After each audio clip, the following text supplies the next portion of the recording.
I am once again back with the new video. जैसा कि मैंने पिछले वीडियो में आपको दिखाया था कि बड़ा यूनिक बात कर रहा हूं, आपको हो सकता है यकीन ना हो, लेकिन यकीन मानिए आप इसे देखिए। मैं जस्ट कोई अभी यूं ही स्टार्ट नहीं कर दिया हूं पढ़ाना। पिछले 11 साल से हमारी क्लास दरभंगा में चल रही है और माशाल्लाह काफ़ी सक्सेस है। आप गूगल पे हमें देख सकते हैं ऑक्सविल स्टॉक्स के नाम से। यूट्यूब पे मैंने अभी लगातार वीडियो डालने की कोशिश कर रहा हूँ। इंशाल्लाह हर वीडियो आएगा। ग्रामर के सारे जितने पोर्शन है जो आपको अंग्रेजी बोलना में हेल्प करेगा उसे मैं सबको अपलोड करने वाला हूँ। तो ग्रामर के लिए ये वीडियो होगा जहाँ हम ग्रामर पढ़ाने के वक्त हिंदी में बात करेंगे। कोशिश ये होगा कि आप वही समझे जो बताने की कोशिश किया जा रहा है। इंग्लिश टू इंग्लिश बात यहाँ पे हम नहीं करेंगे। हमारे अदर वीडियो जो हमारा क्लासरूम का वीडियो होगा स्पेशली, वो हम जो स्टूडेंट को बात करवाते हैं और कैसे बात होता है। क्योंकि अगर भाषा सीखने की बात करते हैं तो दो काम करना होता है, पहला सुनना और दूसरा बोलना। तो इसके लिए आपको सुनना और बोलना पड़ेगा, वो अलग से वीडियो होगा। यहाँ पे मैं सिर्फ आपको ग्रामर समझाने की बात करता हूँ, क्योंकि ये आपको सिखाएगा कि आप किस हिंदी को अंग्रेजी कैसे बनाएंगे। जैसा कि मैंने पिछले वीडियो में आपको बताया कि किसी भी हिंदी को अंग्रेजी बनाने के लिए सिर्फ एक फॉर्मूला है। फॉर्मूला क्या है? Subject, verb and object, right. अब ये बात हो सकता है कि आपको हजम नहीं हो रहा। अब परेशान होंगे, ऐसा कैसे हो सकता है, इतने सारे फॉर्मूले हैं और आप कह रहे हैं सिर्फ एक फॉर्मूले से हम बना सकते हैं। तो हम के इसके डिटेल में आपको ले चलते हैं कि अगर तो क्या मकसद है और क्यों ऐसा कह रहा हूं, आप इसे ढंग से समझिए।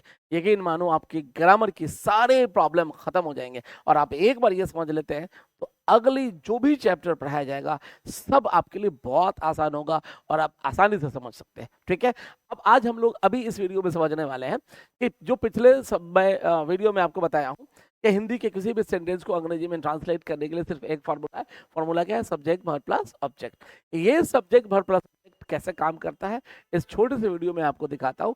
ठीक है, उसके बाद एक वीडियो में लेकर आऊंगा जहां से आप ये क्लियर हो जाएगा कि जब पहले ये वीडियो आप देख लीजिए। ठीक है, देखिए मैंने क्या क्या है, हाउ दिस फॉर्मूला वर्क्स। ये जो एक फॉर्मूला है ना, सब्जेक्ट वर्ब प्लस ऑब्जेक्ट, ये काम कैसे करता है वो हम लोग सीखते हैं। ठीक है, आप देखेंगे इस तरफ मैंने कुछ सेंटेंस का एग्जांपल लिया है। ठीक है, मैंने कुछ सेंटेंस का एग्जांपल लिया है। ठीक है, जहां आप देख सकते हैं कि मैं आम खाता हूं, मैं आम खाया, मैं आम खा रहा हूं, मैं आम खा रहा था, मैं आम खा चुका हूं, मैं आम खा चुका था, मैं आम खाऊंगा एंड मैं आम खाता रहूंगा। मतलब कि मैंने आपको ये अभी जस्ट पिछले वीडियो में बताया कि कोई भी सेंटेंस हो फॉर्मूला सिर्फ एक है और वो है सब्जेक्ट वर्ब एंड ऑब्जेक्ट। ठीक है, एंड मैंने इतना सारा सेंटेंस का एग्जांपल लिया। अगर वाकई में ये फॉर्मूला वैसा ही काम करता है जैसा मैंने लिखाया आपको, तो इसके हिसाब से अगर आप ट्रांसलेट करेंगे, तो आप अगर इसको ट्रांसलेट करेंगे तो ये हो जाएगा आई। मैं ये बात कर रहा था कि ये सारे सेंटेंस अगर एक ही फॉर्मूला बनाएगा तो सबसे पहले हम लिखेंगे, क्या लिखेंगे? आई, राइट, आई। तो आई, उसके बाद चाहिए वर्ब, राइट। तो ये वर्ब हमारा पहचानते हैं आप, खाता हूं, तो आप लिखेंगे आई एट। क्या खाते हैं? तो अ मैंगो, राइट। मतलब कि अगर वाकई में ये एक फॉर्मूले सारे हिंदी को अंग्रेजी बनाएगा तो इसके ट्रांसलेशन बनेंगे आई ईट अ मैंगो। और अगर मान लेता हूं कि आप ये मान लेते हैं, चूंकि मैंने ऐसा कहा है कि आपका एक ही फॉर्मूला सारे हिंदी को अंग्रेजी बनाएगा, आप ये मान भी लेते हैं कि हाँ वाकई में आई ईट अ मैंगो से सारा हिंदी का अंग्रेजी बन गया, तो फिर बात सवाल ये आएगा, जब मैं आपको बोलूंगा आई ईट अ मैंगो, तो आप हिंदी की कौन से मीनिंग को लेंगे? या जो आप बोलेंगे आई ईट अ मैंगो, तो मैं हिंदी की कौन सा मीनिंग लूंगा? ये कंफर्म नहीं हो पा रहा है।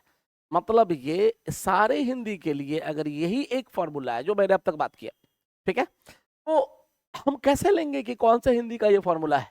मैं खाऊंगा, मैं आम खाऊंगा लूं, या मैं आम खा रहा हूं लूं, या मैं आम खा चुका हूं लूं, कौन सा लूंगा? इस कंडीशन में कंफ्यूजन ये होगा कि मैं अपने फायदे के हिसाब से अपना सेंटेंस बोलूंगा और आप अपने फायदे के हिसाब से उस सेंटेंस का मीनिंग लेंगे।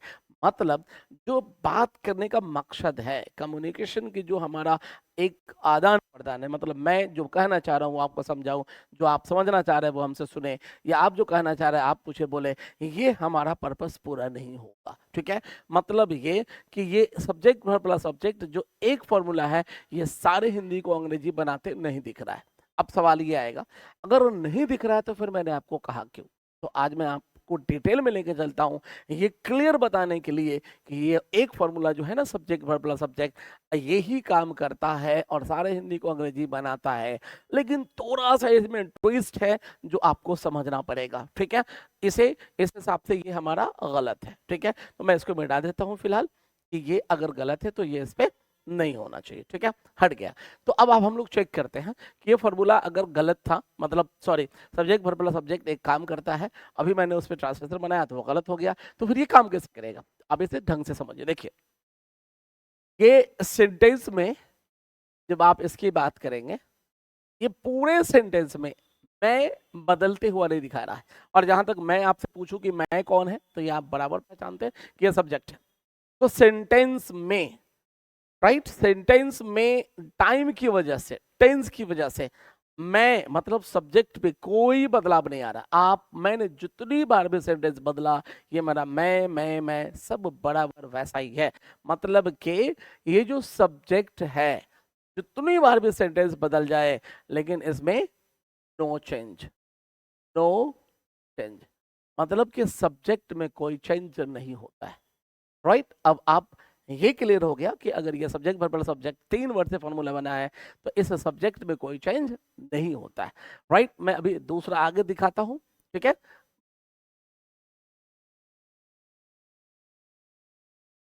ठीक है, आप आगे देखेंगे कि इसको देखेंगे मैं के बाद जो दूसरा सेंटेंस है, स्पेशली मैं के बाद, मैं के बाद जो है दूसरा सेंटेंस वर्ड है आम। पूरे सेंटेंस में जितनी बार भी सेंटेंस बदला हो, लेकिन अगर आप इसे देखेंगे तो ये आम में कोई चेंज नहीं आया है। राइट, हर बार आम वैसा ही लिखाया, सेंटेंस जितनी बार भी बदला हो इसमें कोई बदलाव नहीं हुआ। और इसके डिटेल में जाएंगे तो पता चलेगा आम क्या है, तो ऑब्जेक्ट है।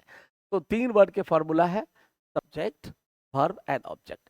सब्जेक्ट कोई चेंज नहीं, ऑब्जेक्ट इसमें भी कोई चेंज नहीं।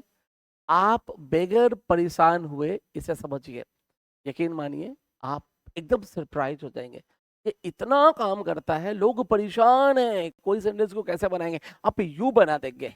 आप जस्ट पेशेंस बना के हमारे इस कंप्लीट फॉर्मेट को आप आराम से सुने। ठीक है, कंप्लीट फॉर्मेट मींस जो हमारा सब्जेक्ट वर्ब प्लस सब्जेक्ट है, आपने देखा सब्जेक्ट में बदलाव नहीं होता है, आपने देखा ऑब्जेक्ट में बदलाव नहीं होता है।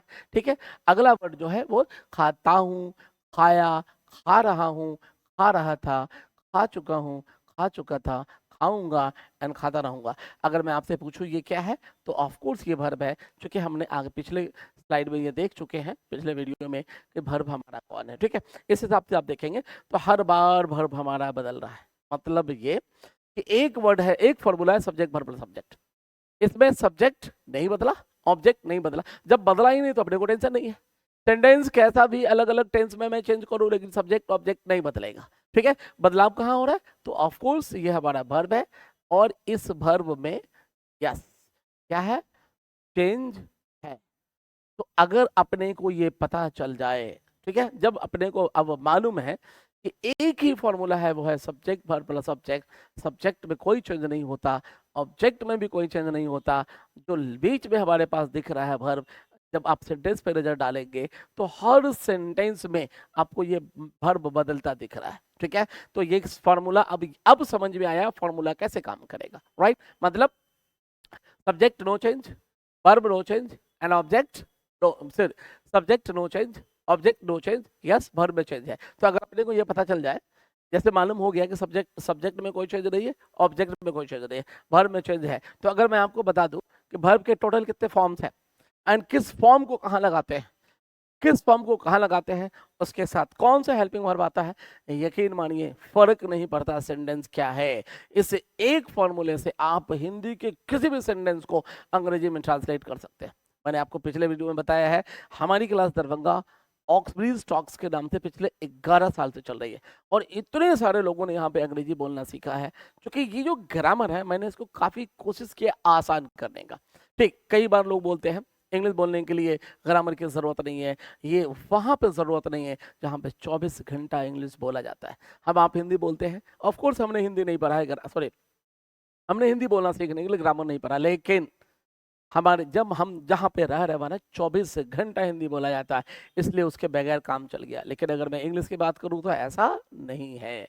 नहीं है इन द सेंस जहाँ पे आप रह रहे हैं ना वहाँ पे हिंदी बोला जाता है, अंग्रेजी नहीं बोला जाता। तो 1 घंटे के क्लास से सिर्फ अगर आप चाहें कि मैं बोलना सीख लूँ, बहुत भारी पड़ना है, तो आपको अपने घंटे को बढ़ाने के लिए क्लास के बाहर हिंदी को अंग्रेजी करना सीखना पड़ेगा। और ग्रामर बेहतरीन तरीका से आपको बताएगा कि आपका हिंदी अंग्रेजी कैसे बनेगा। और नॉर्मली मैं टेंस के सारे फॉर्मेट को कम्प्लीटली बदल के अलग तरीके से सिखा रहा हूँ। ये इतना फास्ट, यूनिक और एकदम आसान तरीका होगा। जस्ट पेशेंस बना के रखिए। मैं अगले वीडियो में फिर आ रहा हूँ स्पेशली, जहाँ पे ये डिस्कस करूंगा कि वर्ब के टोटल फॉर्म कितने हैं एंड कौन सा वर्ब का फॉर्म कहाँ लगाते हैं, इसका कौन सा हेल्पिंग वर्ब है। यकीन मानिए एकदम लाइफ स्मूथ आसान हो जाएगा। तो आप इस वीडियो को पूरा वॉच करें और अगली जो वीडियो हम आपको अपलोड करेंगे उसे ढंग से देखें। टेंस जो हमारा unique way of understanding the tense का फॉर्मेट है वो आपको 6, 7, 8 वीडियो में लगभग 1, 2, 3 और 5, हाँ 7 से 8 वीडियो में कंप्लीट हो जाएगा। थंबनेल में ऊपर हर जगह लिखा रहेगा वीडियो 1, वीडियो 2 टेंस होगा, उसके बाद वीडियो 1, वीडियो 2, वीडियो 3। आप उसे बराबर समझे।